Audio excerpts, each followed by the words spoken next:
अच्छा, अभी हम डिस्कस कर लेते हैं डिटरमिनेंट उस मैट्रिक्स का जो आपके पास लेट से 3x3 मैट्रिक्स का हो। अगर आप ले ले डिटरमिनेंट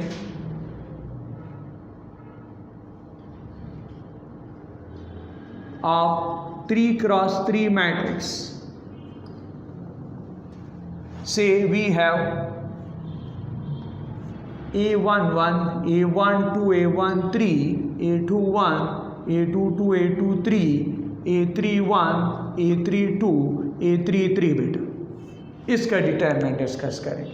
अब बेटा इसका डिटरमिनेंट वही तो नहीं है कि आप AD माइनस BC आप ले लेंगे so that will be the determinant. No, यहाँ इस किस्म के मैट्रिक्स का डिटरमिनेंट फाइंड करने के लिए हम दो टॉपिक्स पढ़ेंगे, एक है माइनर ऑफ एन एलिमेंट और एक है कोफैक्टर ऑफ एन एलिमेंट। अब minor of an element first है माइनर ऑफ एन एलिमेंट। अब याद रख ले, minor of an element is denoted by M sub ij, I stand for row, J stand for column। अब याद रख ले, ये माइनर जो है ये भी आपके पास एक डिटरमिनेंट है।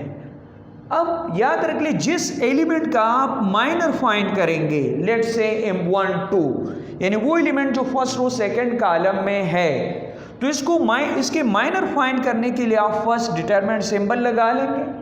फिर ये एलिमेंट M12 का मतलब है minor of an element E12, यानी इसको आप इस तरह भी लिख सकते हैं कि minor of an element A12 is equal to M12 भी आप लिख सकते हैं, यानी वो एलिमेंट जो फर्स्ट रो सेकंड कॉलम में है। तो इसके डेफिनेशन के मुताबिक कि जिस एलिमेंट का आप माइनर फाइंड करेंगे, वो एलिमेंट जिस रो जिस कॉलम में है आप उसको एक्सक्लूड कर लेंगे और बाकी को आप लिख लेंगे डिटरमिनेंट में, यानी फर्स्ट रो खत्म हो जाएगा यहाँ और सेकंड कॉलम खत्म हो गया, तो रिमेनिंग पोर्शन को आप लिख लेंगे डिटरमिनेंट में जो आपके पास है फर्स्ट रो सेकंड कॉलम खत्म, एक्सक्लूड करेंगे। सो वी हैव A31 यहाँ और A33। तो ये M12 यानी first row second column exclude करेंगे, बाकी पोर्शन को आप लिख लेंगे डिटरमिनेंट, और बाकी तो AD माइनस BC वही कंसेप्ट है। अगर आपसे कोई पूछ ले कि फाइंड कर ले M23, तो मतलब ये है कि आप सेकंड रो खत्म कर लेंगे, यानी आप सेकंड रो खत्म कर ले, सेकंड रो आपने खत्म कर लिया और थर्ड कॉलम आपने खत्म कर लिया, second row third column. So remaining is A11, A12 और A31, A32। तो ये आपके पास आ गया concept of minor of an element. अब याद रख ले, जरूरी नहीं है कि आप 3x3 में माइनर फाइंड कर सकते हो, 2x2 में नहीं। बिल्कुल हम उसके लिए फाइंड कर सकते हैं। अगर आप यहाँ ले ले 2 3 -1 5, let's say the question is to find M12 here, तो आप डिटरमिनेंट सिंबल लगा लेंगे, तो फर्स्ट रो खत्म करेंगे और सेकंड कॉलम आपने खत्म कर लिया, सो वी हैव -1। याद रख ले कि जब डिटरमिनेंट आप फाइंड करेंगे और उसमें सिंपली एक एलिमेंट आ जाए तो उसका डिटरमिनेंट एज इट इज रहेगा। ये अपने ज़हन में रख ले कि अगर एक मैट्रिक्स है जिसका ऑर्डर सिर्फ 1x1 है तो उसका डिटरमिनेंट भी वही होगा। So here is -1। तो मतलब है कि हम 2x2 का भी एक 2x2 में भी एक एलिमेंट का हम माइनर फाइंड कर सकते हैं। अब इसके बाद है cofactor of an element, cofactor of an element. अब कोफैक्टर ऑफ एन एलिमेंट ये हम डिनोट करते हैं by A sub ij, this is equal to -1 power I plus j M sub ij। बस मतलब ये कि इसके साथ सिंपली आप -1 पावर I प्लस j लिख लेंगे, तो that is the cofactor of an element. This is denoted by A sub ij। ये आप लोगों ने उधर नहीं पढ़ा है 9th क्लास में। अब फॉर एग्जांपल आपके पास एक मैट्रिक्स है, let's say we have -1 2 3 1 2 3 0 -1 4, let's say to find E12, let's say. अब क्या करेंगे, -1 पावर इसमें वैल्यू पुट करेंगे 1 + 2, फिर है M12। तो अब यहाँ देख ले, -1 पावर 3 इज -1, यहाँ तो -1 हम लिख लेंगे, माइनर है तो फर्स्ट रो डिटरमिनेंट निकालेंगे, फर्स्ट रो खत्म हो गया, यानी ये फर्स्ट रो खत्म हो गया और second column, so we have 1304, तो -1 into 1 into 4 -3 into 0, so we get 4 - 0 that is -4 बेटा। तो ये आपके पास है idea related to find the cofactor of an element. अब इसके बाद है now how to find the determinant of matrix that is of order 3 cross 3। Let's say we have this matrix. अब इसके डिटर्मिनेंट फाइंड करने का तरीका क्या है, टेक्निक क्या है, how to find the determinant. अब let's say we take the same question here, a11, a12, a13, a21, a22, a23, a31, a32, a33 से इसका हम डिटरमिनेंट फाइंड करते हैं। अब टेक्निक्स ये है टेक्निक कि आप इसका डिटरमिनेंट किस तरह निकालेंगे। अब बेटा इसका डिटरमिनेंट हम रो 1 के जरिए भी फाइंड कर सकते हैं, row 2, row 3, C1, C2, C3, we will get the same answer. जिस रो से भी आप करेंगे, जिस कॉलम से भी आप करेंगे, will get the same answer. Let's say we want to find its determinant by R1, तो आप अल्फाज ये लिखेंगे एक्सपेंडिंग बाय R1।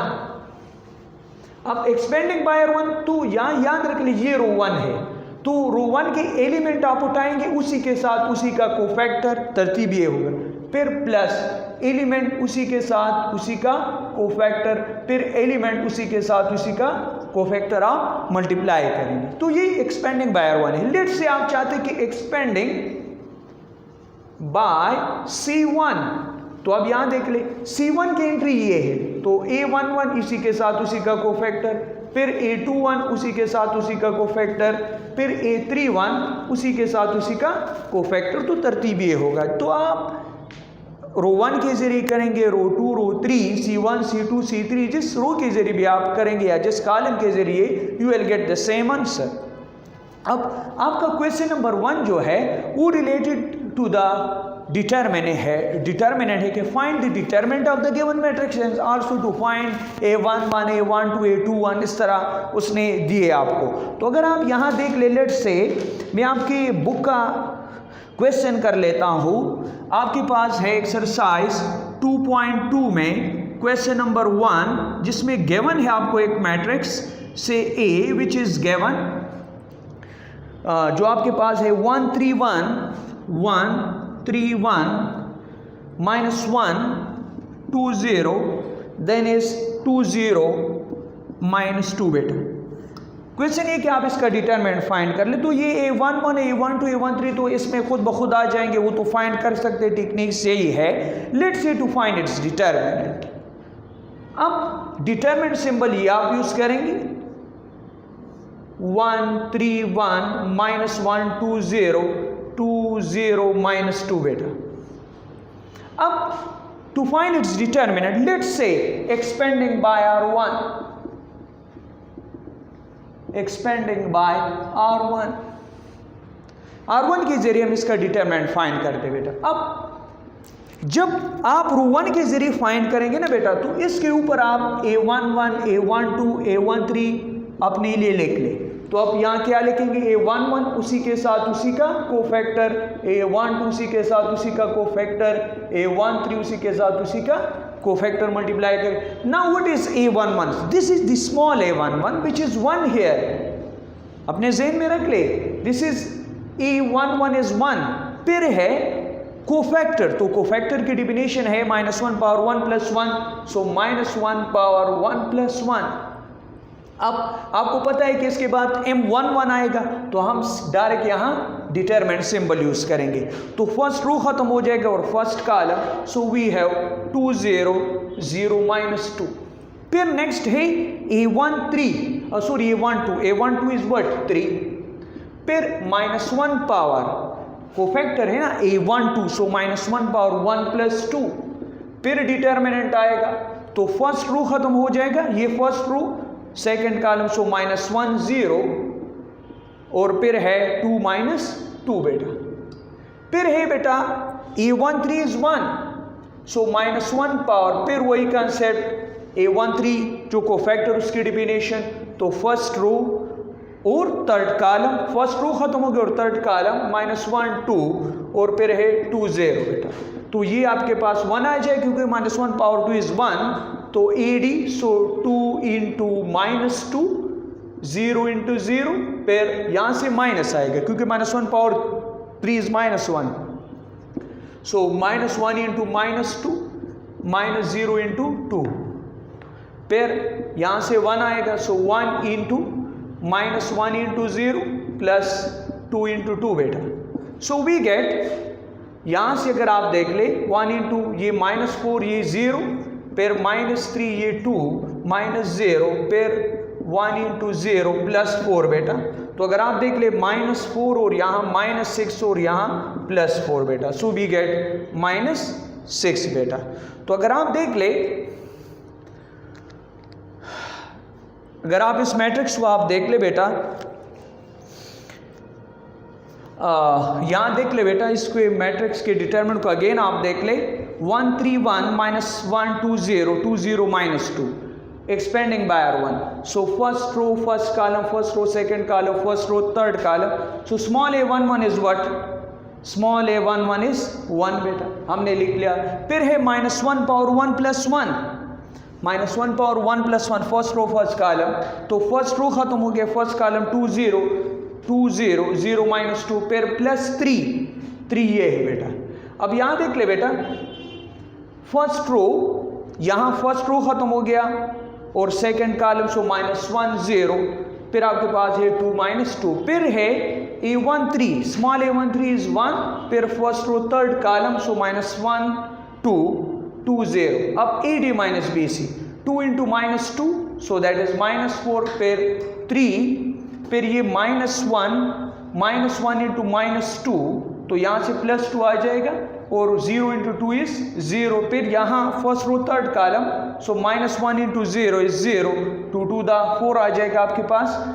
अगर आप यहाँ देख ले, ये इसके साथ मल्टीप्लाई तो -4, यहाँ इसके साथ -6 आ जाएगा, और फिर यहाँ हम अगर देख ले तो यहाँ हमारे पास है दिस इज माइनस, तो यहाँ हमारे पास -4 आ जाएगा, so we get -14, so that is the required answer बेटा।